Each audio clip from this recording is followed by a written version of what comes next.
Hi everyone, I'm Christina, the collections manager at the museum, and I'm standing here in Steamer Hall in front of the Oriskany Sleigh. Now, I'm talking to you today about sleds because chances are, of course it's the Christmas season, and chances are one of your most favorite Christmas memories involves a sled. And Flexible Flyer Manufacturing Company manufactured loads of toboggans and sleds. And chances are, if you were a kid growing up in the Northeast, on Christmas morning, there would be either a sled or the toboggan sitting underneath that tree. Also, sleds play an important part in many of our holiday memories. Some of our favorite holiday images, like courier knives, as well as our favorite holiday songs, all have sleighs in them. And I think it's because sleighs kind of evoke a warm and homey feeling, even though the images are taking place in the very stark winter months. So, something to think about.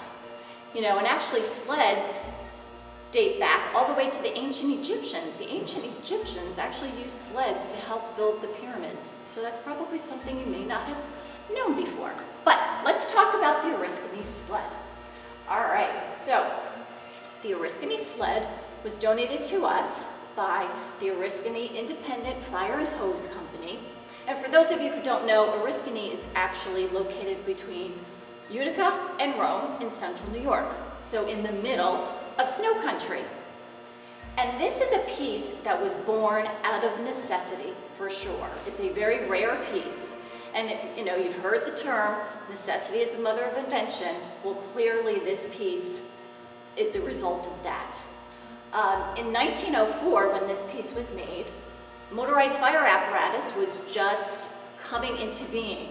And believe it or not, those motorized vehicles didn't often have the power to kind of plow through the treacherous winter weather.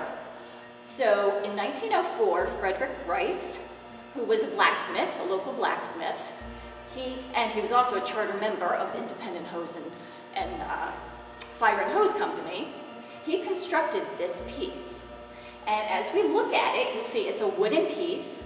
It's also a hand-drawn piece, okay? And if you look at the tongue here, you can see that its handles are still wrapped in what I believe it's cotton tape. And my belief is that it's wrapped in that because that cotton tape provided an extra gripping surface for the firefighters to pull this sleigh through the snow-covered streets. If you look toward the bottom of the sleigh, you'll see it's got a set of runners in the front. It's also got a set of runners in the back. But what really makes this piece so unique is the fact that it is sitting on a set of rollers, all right? Now this harkens back to firefighter ingenuity, all right? Firefighters were always thinking of ways to make their life easier and more efficient.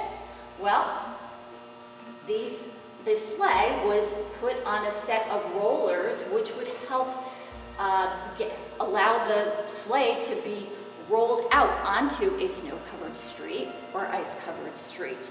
And when the fire was over and it had to go back into the firehouse, these rollers were used again to get the sleigh back into the firehouse.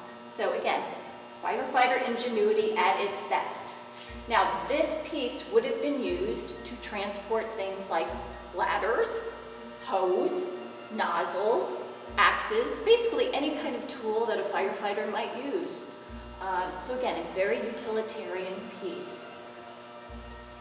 You might find it interesting to know that in 1904, this piece cost $20 to make.